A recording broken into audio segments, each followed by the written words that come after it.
সরকার কি পরীক্ষা করাবে? পরীক্ষা আমরা করাবো 31শে ডিসেম্বরের মধ্যে।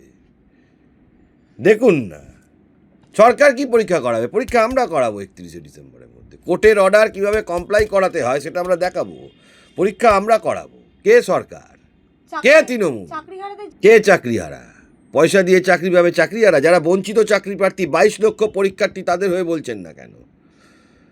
তারা তো 2016 সাল থেকে বঞ্চিত, তাদের হয়ে বলছেন না কেন আপনি? নতুন যারা পরীক্ষা দেবে তাদের হয়ে বলছেন না কেন আপনি? আপনারা বলছেন না কেন? 2016 সাল থেকে যারা চাকরি পাননি তাদের হয়ে কেন কথা বলবেন না? দিনের পর দিন, বছরের পর বছর এই মাইনেগুলো তাদের পাওয়া উচিত। এই যে টাকাগুলো আমরা আদায় করব না, 12% সুদে ঘাত ধরে আদায় করব। কি করে আদায় করব দেখাবো। তৃণমূল বসে বসে টাকা খাবে সেটা সহ্য করব নাকি? ওটা জনগণের টাকা, ওটা আপনার আমার করের টাকা।